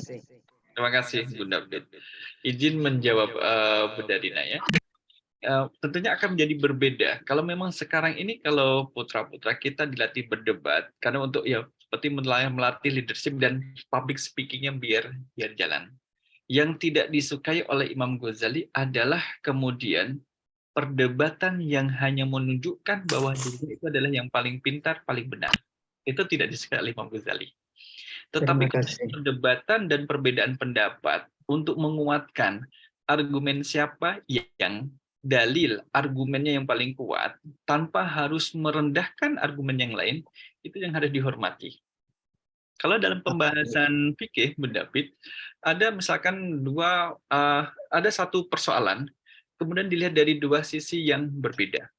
Maka perbedaan ini kemudian tidak saling menjatuhkan, tapi masing-masing mencari argumen yang menguatkan pendapatnya. Pendapat yang kuat inilah yang kemudian akan dipegang, yang akan dibawa. Tentunya zaman dulu pun ada yang namanya, misalkan kalau kita lihat dalam masa zaman jahiliyah sebelum Islam, ya kan, itu kemudian orang berdebat, tapi kemudian sampai menghina-hinakan, merendahkan, menusuk dirinya menusuk lawan dengan kata-kata, merendahkan keluarga lawannya, masyarakat lawannya. Itu yang tidak diperbolehkan oleh Imam Ghazali. Dan memang orang Arab dulu zaman jahiliyah sukanya munadharah seperti itu. Mereka menjatuhkan. Maka di dalam Al-Quran, Allah berfirman, A'udzubillahi minasyaitonirrajim. La yaskhar qaumun min qaumin asa ayyakunu khairum minhum. Janganlah suatu kaum itu merendahkan kaum yang lain. Boleh jadi kaum yang direndahkan itu lebih baik daripada yang merendahkan. Kaum yang menghina, boleh jadi kaum yang dihina itu lebih baik daripada kaum yang menghina. Dan demikian seterusnya. Dan inilah kemudian terjadi perbedaan. Kalau misalnya sekarang ini kalau kita lihat di US ada Syekh Usman Faruk yang kemudian dengan dakwah table-nya, channel YouTube-nya dengan One Messenger atau apa itu, dia melakukan perdebatan. Tapi perdebatan untuk menunjukkan kebenaran itu boleh. Yang sekarang adalah perdebatan untuk menjatuhkan lawan bicara, lawannya, tapi dengan kata yang tidak baik, dengan cara yang tidak baik. Itu yang kemudian harus dihindari. Wajadilhum billati hiya ahsan. Ud'u ila sabili rabbika bil hikmah wal mau'izatil hasanah wajadilhum billati hiya ahsan. Ud'u ila sabili rabbika. Ajaklah mereka, dakwailah mereka kepada jalan Tuhanmu. Bil hikmah, dengan kebijaksanaan. Wal mau'izatil hasanah, dengan mau'izah, nasihat yang baik. Wajadilhum, lalu harus mendebat mereka billati hiya ahsan, dengan perdebatan yang lebih baik dari mereka lakukan. Kalau mereka menjatuhkan psikologi, jangan lawan itu, jangan menjatuhkan dia, rangkul. Itulah kemudian Islam mengajarkan kita untuk menghargai perbedaan pendapat yang ada. Gitu Bunda David. Terima kasih, insya Allah akan saya pegang dan akan saya ingat. Kebetulan ini saya sering hadir di acara SMA. Yang saya salut itu setiap grup ada guru yang volunteer untuk memimpinnya, dan mereka itu selalu siapa yang idenya, pendapatnya yang dipakai, yang tidak dipakai itu selalu mengucapkan selamat. Bagus arahannya. Tetapi saya tidak mengerti kenapa di pemerintahan USA udah menjadi orang dewasa pimpinan, kembali waktu zaman jahiliyah dulu. Terima kasih dengan saling menuding, yang ini begitu, yang ini begitu. Jadi saya kasihan anak-anak udah dibimbing dari sekolah sebelum masuk kuliah, udah dibimbing, atau tahu di dunia nyata saat-saat mereka diperlukan untuk memimpin sebuah negara, di sana mulai menuding-nuding. Mudah-mudahan Islam bertambah maju di Amerika dan di Eropa lainnya, dan pengajian kita ini juga akan diikuti oleh pemimpin-pemimpin di Amerika. Di negara kita juga. Ya. Tuh, saya ketinggalan ini dengan Indonesia. Terima kasih. Silakan yang berikut. Ya, silakan Mandelain. Jadi intinya makin berilmu, makin tawadhu ya, seperti ilmu padi, makin berisi, makin tunduk mestinya kita. Nah, tapi itu memang tantangan yang besar ya, Ustaz. Pendeneti tuh udah bertanya. Silakan Mandelain. Ini Mandelain ini ilmunya sangat bermanfaat nih, ilmu tentang biologi, tumbuh-tumbuhan, Waalaikumsalam warahmatullahi wabarakatuh. Ya Ustadz, terima kasih Mande-Mande yang saya hormati. Ini mungkin terkait dengan peran kita sebagai pendidik, pengajar ya Ustadz, terhadap mahasiswa kita. Mungkin tipis bedanya mungkin antara kita sepertinya ada kesan agak merendahkan mahasiswa, bukan merendahkan, kan ingin mendidik sebetulnya, tapi kalau kita tidak hati-hati mungkin kita terjebak dalam mengapakan mahasiswa gitu. Bagaimana cara mensiasati menyikapi hal demikian? Iya, ini di Terima kasih. Amerika, Taman Oma. Ini juga di Amerika, di Florida. Ini di Indonesia.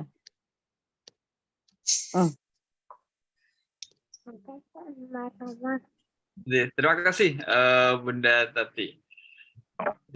Ternyata Tati. Tati.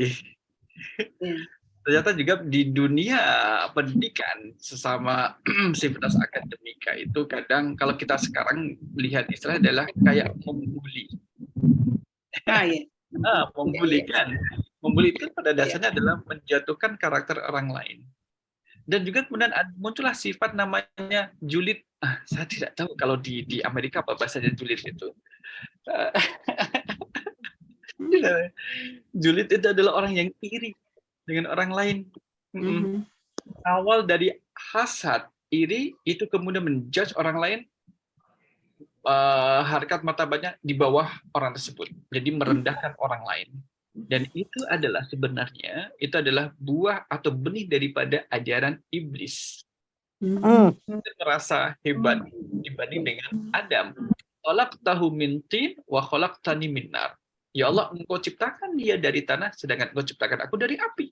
Api lebih utama daripada tanah, lebih unggul daripada tanah, lebih mulia daripada tanah. Maka al-kibru, sombong itu, baparul haq, menolak kebenaran, wa ghamtun nas, merendahkan orang lain. Nah, selama kemudian di dalam perbedaan pendapat satu mahasiswa dengan mahasiswa lain, dosen dengan mahasiswa, jika ada niatan merendahkan, menjatuhkan mitra atau kawannya, maka itu hal yang tidak baik untuk dilakukan. Tetapi kalau misalkan dalam rangka mengedukasi, dosen tahu bahwa statement dan juga pendapat dari mahasiswa itu salah, tapi kemudian tidak lantas menjatuhkan di depan mahasiswa yang lain, tetapi kemudian mengedukasi. Mengedukasi adalah memberikan solusi dari atau jawaban alternatif dari pendapat yang disampaikan oleh mahasiswa. Apalagi kalau misalkan dosen lagi marah, semua kadang dihabisi mahasiswa. Merasa lebih pintar, merasa lebih bisa. Nah, itu penyakit dosen di depan mahasiswa akan muncul menjadi tidak baik ketika menjatuhkan psikologi mahasiswa, dianggap tidak tahu, mohon maaf, dianggap mahasiswa tidak becus, dan sebagainya. Itu tidak boleh. Mungkin hari itu mahasiswa memang tidak tahu, karena dia belum berilmu, belum tahu ilmunya. Tapi boleh jadi Allah kemudian merubah mahasiswa yang kemudian menjadi hamba yang mulia karena dia terus belajar, sedangkan dosennya menjadi hamba yang tidak lebih baik dari mahasiswanya karena sukanya menjas, menjatuhkan, merendahkan, meremehkan orang lain. Ini yang harus kita hindari. Bagaimana kalau dalam keluarga? Dalam keluarga itu juga harus menjadi pegangan. Tidak boleh kemudian orang tua serta merta kemudian menyalahkan terus-menerus anak-anaknya. Boleh jadi anak melakukan kesalahan karena ketidaktahuan ilmu, dia belum tahu ilmunya. Maka jangan salahkan anak atas ketidaktahuan ilmu tersebut. Kalau memang berbeda, kalau dia sudah tahu tapi melakukan kesalahan, maka perlu dinasihati dan juga perlu dibimbing. Tapi kalau tidak tahu karena tidak ada ilmunya, jangan dimarahin. Karena menjadikan sang anak menjadi satu memiliki rasa benci, balas dendam terhadap orang tuanya. Kenapa saya harus disalahkan atas ketidaktahuan saya? Karena orang tua tidak pernah mengajari saya, jadi saya tidak tahu. Maka dari kesalahan itu kemudian orang tua akan memutar balik. Kesalahan itu dijadikan sebagai bahan pembelajaran, sehingga anak mendapatkan ilmu yang baru dari kesalahan yang tidak sengaja dia lakukan. Kalau misalkan dibiarkan, akan menjadi retaklah dalam hubungan rumah tangga. termasuk pasangan suami dengan istri, istri dengan suaminya. Allah a'lam bishawab. Terima kasih Ustadz Luar atas biasa. penjelasan. Luar biasa. Mandi yang lain? Ini kok yang di sini terlihat ada berenam. Kita ada 19 orang nih. Ini bersama kita juga hadir teman-teman kita dari luar daerah ini, dan dari Medan, Bu Ida, bergabung Bu Ida, Bu Lisani. Silakan kalau ada pertanyaan. Ini karena kita share juga di Facebook, ada teman-teman kita yang di luar Mandi Minang Mancanegara ini yang bergabung. Mudah-mudahan bermanfaat ya Mandi. Tanya Cik Silakan. Bunda Rina. Ya, Assalamualaikum. silakan Mbak Andung. Waalaikumsalam. Waalaikumsalam. Ustadz, tadi kan katanya orang yang berilmu itu ditinggikan derajatnya oleh Allah. Terus akan dalam kehidupan sehari-hari sepertinya biasa saja. Apakah itu yang disebut tidak terkenal di bumi tapi terkenal di langit? Coba jelaskan Ustadz. Jadi, bahasanya adalah majhulun fil ardi wa ma'rufun fis sama. Tidak dikenal di bumi tapi terkenal di langit. Itu kemudian kita jadi ingat Uwais Al-Qarni. Hidupnya biasa-biasa saja, kerjanya menggembala kambing, tapi di langit dikenal oleh malaikat. Banyak yang mengenal tentang kesalehan dari Uwais Al-Qarni. Tapi Uwais Al-Qarni menjadi seperti itu kan setelah tidak ada. Dan kemudian itu tidak disampaikan oleh Uwais Al-Qarni. Saya ini adalah orang yang tidak dikenal di bumi tapi dikenal di langit. Uwais Al-Qarni tidak tahu. Melainkan kemudian itu dari sejarawan-sejarawan dan Rasul SAW mengabarkan kepada sahabat. Dan kita juga tidak mengklaim bahwa diri kita ini, wah nggak apa-apa meskipun saya di bumi tidak dikenal, tapi yang penting di langit dikenal. Tahu dari mana gitu. Dari langit. Jangan tidak dikenal dua-duanya. Di bumi nggak dikenal, di langit apalagi gitu nggak dikenal. Oleh karena itu, tetap kemudian kita berjalan sesuai dengan panduan yang disampaikan oleh Rasulullah SAW. Dalam menuntut ilmu dengan niat ikhlas karena Allah. Misalkan ketika mau belajar, sudah nunggu ustadznya nggak datang-datang, tidak merasa males, tidak merasa marah. Kenapa? Sudah dapat pahala dari niat dan usaha yang dilakukan. Alhamdulillah ustadznya tidak datang, didoakan semoga minggu depan datang. Tapi orang yang niat ikhlas, orang yang tidak ikhlas dalam menuntut ilmu, wah marah-marah, udah ditungguin, ternyata tidak datang, tidak konfirmasi. Emangnya saya ada kesibukan? Berarti niatnya tidak ikhlas. Kalau menjemput ilmu dengan tidak ikhlas, maka ilmu yang didapatkan akan cepat menguap, cepat hilang. Gitu. Nggak berkah juga kan, nggak menjadi berkah gitu. Sehingga guru akan mendoakan semoga menjadi ilmu yang berkah. Kemudian murid akan mengatakan semoga gurunya juga ridho dalam mengajarkan sehingga ilmunya juga menjadi berkah. Insya Allah. Terus belajar dan belajar. Terima kasih Ustadz. Di radio ada pertanyaan. Ya, perlu kita sampaikan kembali bahwa acara kita ini disiarkan secara langsung oleh Radio Gebu Minang. Jika bisa nanti disaksikan di YouTube channel Mandi Minang Mancanegara dan Radio Gebu Minang. Silakan kalau ada pertanyaan lain Ibu, kita masih ada sekitar, kita sampai jam 10 ya Mandi Ben, tetapi kita juga perlu nanti membaca doa. Kalau masih ada, kita persilakan dan mudah-mudahan pengajian kita ini berlanjut ya, karena ini sepertinya masih kulit-kulitnya yang dikasihkan oleh Ustadz kepada kita, belum betul-betul kita kupas satu-satu ya, seperti apa betul adab itu, seperti apa betul orang-orang yang berilmu yang diridhoi Allah itu. Mandirina, karena nggak ada yang bertanya sedikit. Iya, silakan Mandirina. Ini yang sehubungan dengan pertanyaan Bunda Pit tadi kan, mungkin di saat itu Ustadz turunnya surat Al-Asyar katanya, karena di saat Asyar itu sore itu orang jahiliyah itu dulunya suka bermain-main, berdebat-debat sampai bertengkar gitu ya, sehingganya turunlah surat Al-Asr itu. Jadi kita tuh harus bersabar saling menasihati. Ya kira-kira begitu Ustaz. Benarkah? Bukan benarkah. Bagaimana Ustaz? Insya Allah. Bagaimana? Kemudian surah Al-Asr ini ayatnya kan pendek, 3 ayat saja. A'udzubillahi minasyaitonirrajim. Wal 'asr.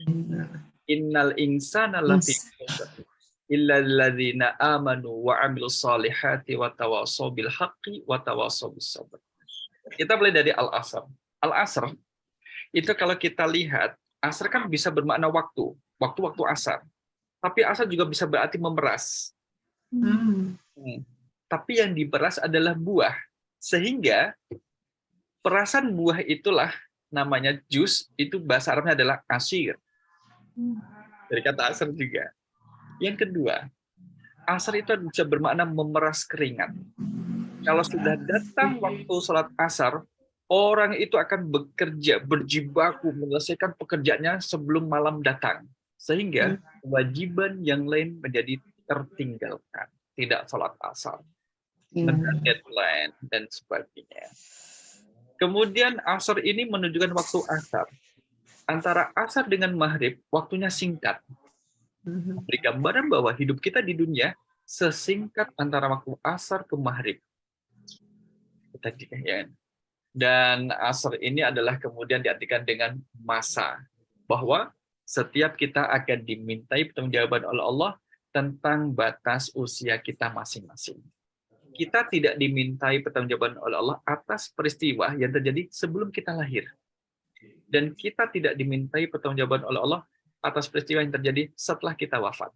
Kita hanya dimintai pertanggungjawaban selama kita lahir. 40 tahunkah? 50 tahunkah kita hidup? 60 tahunkah kita hidup? 70 tahunkah kita hidup? Selama itulah waktu yang akan dimintai pertanggungjawaban oleh Allah SWT. Kemudian di sini disampaikan innal insana, sesungguhnya manusia. Al-insan ini lebih fokus kepada manusia yang sudah balik. Manusia yang balik. Kenapa kok anak-anak kecil tidak termasuk? Karena anak kecil belum ada kewajiban melakukan perintah dan meninggalkan larangan. Kan dia belum balik. Maka yang sudah balik inilah mereka yang terancam dengan kerugian. Lafi khusrin. Masih ingat bahasa Arab, khusrin itu isim ma'rifat atau nakirah. Bunda Ben. Kalau di sini kelihatannya Makrifat. belum umum begitu. Umum. Nakirah. Nakirah atau umum. Nakirah. Nakirah. Ciri-ciri nakirah. Nakirah. Nah, nakirah itu artinya adalah bersifat umum. Berarti manusia benar-benar dalam keadaan rugi, kerugiannya bersifat umum, menyeluruh. Bukan hanya satu bentuk kerugian saja, tapi bermultidimensi kerugiannya. Rugi dari sisi waktu, usaha, pekerjaan, dana, biaya, masa, semua akan rugi. Maka Allah ungkapkan dalam bentuk khusrin.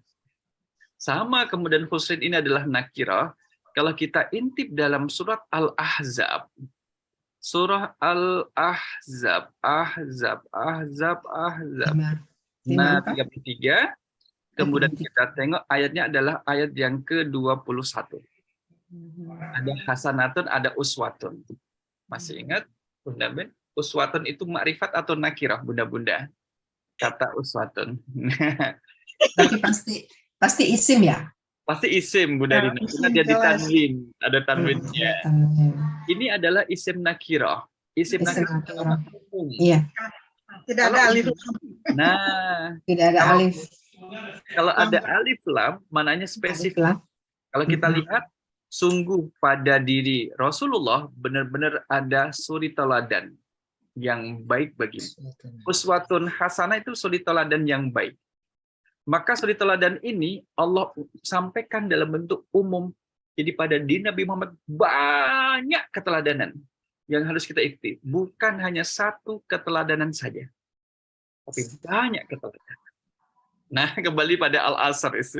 Ini hanya kita mampir aja ke Al-Ahzab ayat yang ke-21. Kita sudah ditunggu sama Al-Asr. Kita ditunggu di sini sama Al-Asr. Nah, laqad fi khusrin. Kuncinya kalau tidak ingin menjadi merugi, empat-empatnya ini harus ada pada diri kita. Satu adalah orang beriman, jadi menjadi seorang mukmin, lagi beramal soleh, juga saling menasehati untuk kebenaran dan menasehati untuk kesabaran. 4 menjadi satu kesatuan dalam diri kita. Kalau hanya 3 saja, tetap kita menjadi orang yang rugi. Hanya 2 saja, beriman beramal soleh, tapi tidak menasehati dalam kebenaran dan kesabaran, tetap rugi. Apalagi cuma 1, yang penting beriman, tidak beramal soleh, menyakiti tetangga, berdusta pada orang lain, itu menjadi orang yang rugi. Apalagi 4-empatnya tetap menjadi orang yang rugi. Nah, ini kemudian menjawab surah Al-Asr tadi. Nah, terima kasih. Masya Allah, terima kasih banyak Ustaz. Jadi surah Al-Asr itu tidak berarti hanya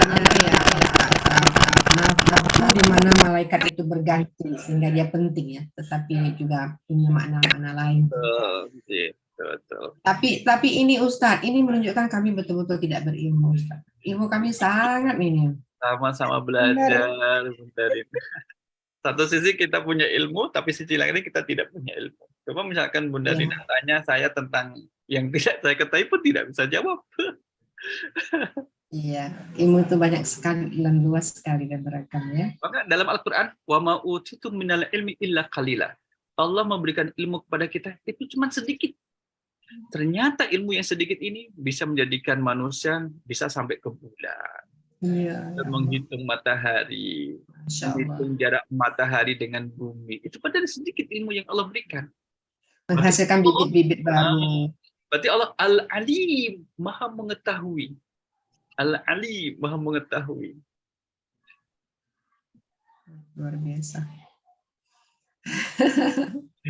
Sungguh menarik dan sangat bermanfaat. Mungkin kita harus mengakhiri ya Mandeben, karena waktu juga sudah sampai pukul 10 di Indonesia, cukup malam. Mande Rina. Iya, Ibu Mande Tati. Nah, Iya, masih di sebelum dekat. diakhiri, saya Ya, sangat maaf videonya tidak dinyalakan. Tidak Sebelum apa-apa. berakhir ini, saya sangat-sangat bersyukur bisa mengikuti acara yang sangat luar biasa manfaatnya. Biasanya Pak Ustadz saya ikuti dari Belanda. Kali ini saya berada di Indonesia di Pulau Bintan. Jadi walaupun saya sedang berlibur, saya sempatkan untuk menghadiri acara yang ternyata sangat luar biasa ini. Ilmunya luar biasa. Jadi saya sangat-sangat bersyukur walaupun mata setengah ngantuk-ngantuk karena sering berpergian gitu ya. Tapi alhamdulillah saya sempatkan dan saya ternyata menjadi kecanduan nih dengar uraiannya Pak Ustadz. Masya Allah, barokallah, terima kasih ya. Sekian ini kesan dari saya yang biasanya mendengarkan dari Belanda, mengikuti dari Belanda, sekarang dari tanah air tercinta. Begitu. Assalamualaikum warahmatullahi wabarakatuh. Waalaikumsalam. Semoga selalu sehat Mande Tati, sehingga bisa jalan-jalan kemana saja yang disukai. Amin, amin ya rabbal alamin. Baiklah, ya tidak tahu bagaimana mengungkapkan syukurnya kami dengan kesempatan ini. Banyak ilmu yang didapatkan Ustadz, dan di sini terasa sekali bahwa ilmu itu memang sangat penting, gitu ya. Tanpa perlu tak bisa dibantah lagi. Sekarang saja kita sudah merasakan betapa pentingnya ilmu itu. Dan alhamdulillah ilmu kita malam ini bertambah ya, tentang pentingnya ilmu. Mudah-mudahan ini mendorong kita untuk selalu menuntut ilmu ya, sampai suratan kita hadap Allah itu sampai, kita pun masih tetap dalam keadaan menuntut ilmu, terutama sekarang ilmu agama. Ya. Amin. Saya malu tadi ditanya Ustadz ini isim apa. Saya pernah belajar cukup lama, 3 tahun online, tapi karena tidak ulang-ulang hilang dia Ustadz. Ya.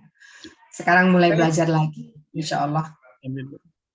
Malu masa ilmu Al-Quran tidak bisa belajar dengan tekun. Sementara bahasa Inggris, bahasa orang barat itu diutak-atik tiap hari. Ya. Ya, Baiklah, dulu Mbak. ya. Ya, silakan Mbak Deben. Ustaz Talkis ini juga guru bahasa Arab kami itu di grup. Beruntungnya Mbak Deben. Saya sudah lulus tapi sekarang semuanya lolos. Saya paling malu sama Ustaz. Maaf Ustaz. Dengan ini kita belajar lagi insya Allah. Insya Allah. Kita belajar lagi. Ya. Insya Allah kita belajar lagi. Terima kasih banyak Ustaz atas ilmu, waktu, dan cara penyampaian yang menyejukkan. Hati kita ini menjadi tenang, sekaligus terpanggil untuk selalu menambah ilmu. Mudah-mudahan kami semua setelah Ustaz berikan pencerahan ini termasuk orang-orang yang mensyukuri nikmat Allah dan selalu merasa kurang ilmu sehingga selalu ingin belajar. Bukan begitu Mande-Mande, walaupun kita sudah tua-tua nih. Ya, semoga kita memberikan contoh. Ada yang iya betul. Ada yang mau disampaikan Mande Pit? Ini bunda kita nih dari apa juga dari Enggak ada yang disampaikan. Cuman kini sedang mikir-mikir. Because yang lain je lah katakan apa nanti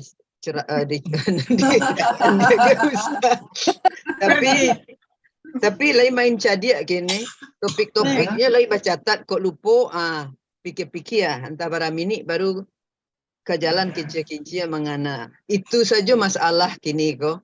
But sudah kok dikana dulu sebelum bahasa Indonesia, Mandepit bahasa Indonesia karena deh, lah nak pandai lo apa? Saya lagi mikir, soalnya tiap awak bahasa Indonesia dia ambil tak kekeh galak, entah di mana tempang nak jalan. Masalah saya sekarang sesudah Ustadz memberi pengajian yang mantap sekali. Nanti sebelum lohor atau sesudah lohor, apakah masih ingat di saya semuanya? Insya Allah masih. Walaupun highlightnya dicatat semua di kertas kecil. Itu hebatnya aku buku. Nanti ininya ya, materialnya, Mande, materialnya juga kita share gitu. Tadi saya sudah share di grup insya Allah. Jadi siapa yang terima kasih. Audience, siapa yang ini scrapbook saya aja menjelang diposting sama Mande Ben. Terima kasih. Mudah-mudahan ingat. Terima kasih.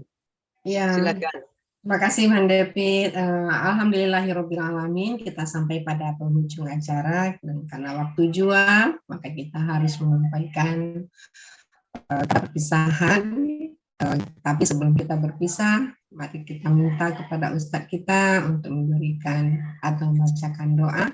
Insya Allah doa dari Ustadz nanti akan dikabulkan Allah. Mohon izin Ustadz. Mari kita mengangkat kedua tangan kita di tempat masing-masing. Kita mulai dengan beristighfar. Astaghfirullah wa atubu ilaih. Astaghfirullah wa atubu ilaih. Alhamdulillahi rabbil alamin, hamdan na'imin, hamdan syakirin, hamdan yuwafi ni'amah wa yukafi mazidah. Ya Rabbana lakal hamdu kama yanbaghi li jalali wajhikal karimi wa 'azimi sultanik. Allahumma inna nas'aluka ilman nafi'a wa rizqan thayyibah wa 'amalan mutaqabbalah ya dzal jalali wal ikram. Allahumma inna nas'aluka salamatan fid din wa afiyatan fil jasad wa ziyadatan fil ilmi wa barakatan fil rizqi wa taubatan qablal maut wa rahmatan indal maut wa maghfiratan ba'dal maut. Allahumma hawwin 'alaina fi sakaratil maut wan najata minan nar wal 'afwa indal hisab. Rabbana la tuzigh qulubana ba'da idh hadaitana wa hab lana min ladunka rahmah innaka antal wahhab. Allahumma ighfir lana wa liwalidina warhamhum kama rabbana shaghara. Rabbana atina fid dunya hasanah wa fil akhirati hasanah wa qina adzabannar. Wa sallallahu ala nabiyyina Muhammad wa ala alihi wa sahbihi wasallim. Subhanaka rabbika rabbil izzati amma yasifun wa salamun alal mursalin walhamdulillahi rabbil alamin. Terima kasih banyak. Dengan dibacakannya doa dari oleh Ustadz Talkis, berakhirlah acara kita pada malam ini. Sekali lagi saya sebagai moderator mewakili mande-mande semuanya, terutama mande Minang Mancanegara. Apresiasi dan terima kasih yang sangat tinggi kepada Ustadz atas ilmu yang diberikan dan waktu serta kebersamaan pada malam ini.